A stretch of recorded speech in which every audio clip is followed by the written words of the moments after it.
Clutch Cargo and his pals Spinner and Paddlefoot in another exciting adventure, The Mystery of the North Woods. Clutch and Company returned from their last adventure to write another chapter in Clutch's adventure logbook. After completing it, a telegram arrived asking Clutch to please come to Whipple's camp and help solve the mystery in the North Woods. Clutch and Company wasted no time and were soon on their way. Frank Whipple and his wife, Amanda, have been friends of mine for many years, Spinner. They're fine people. I know you'll like them. I know we will. Eh, Paddlefoot? Clutch Cargo is an American animated television series created by cartoonist Clark Haas and produced by Cambria Productions, and syndicated beginning on March 9, 1959. The series was notable for its limited animation yet imaginative stories, as well as for being the first widely known use of Synchro-vox technology.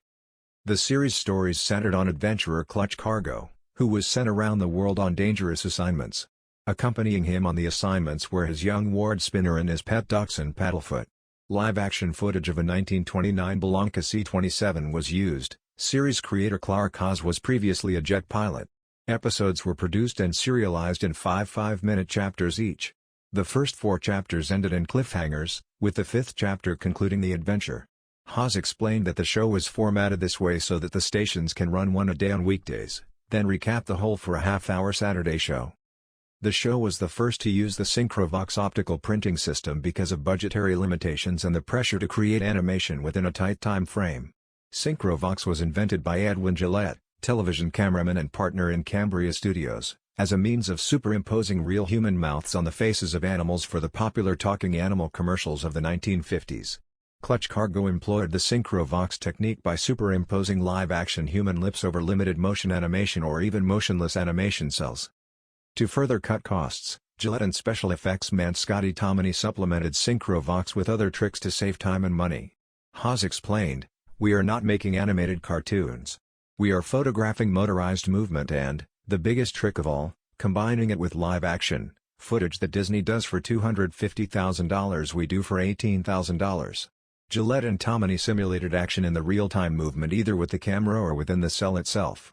Other live-action shots were superimposed as a means of adding a certain degree of realism and to keep production costs down. For example, footage of real smoke was used for explosions. Traditional animation was also employed in the series on occasion. The musical soundtrack to Clutch Cargo was also limited. Jazz musician Paul Horn provided a score using bongos, a vibraphone, and a flute. There's Amanda now. Land sakes, Clutch. Didn't think we'd ever see you again. My, I'm glad you could come. And this must be Spinner you wrote about. What a nice young man.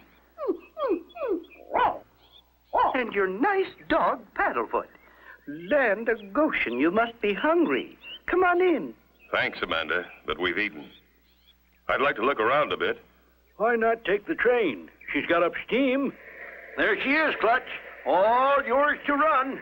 May I ride in the engine cab with you, Clutch? Sure thing, Spinner. Board!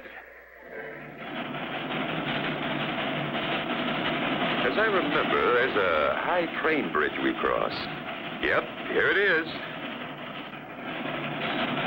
As the little train starts across the bridge, were Clutch and Company blown to bits? Be sure to tune in for the next exciting episode with Clutch Cargo.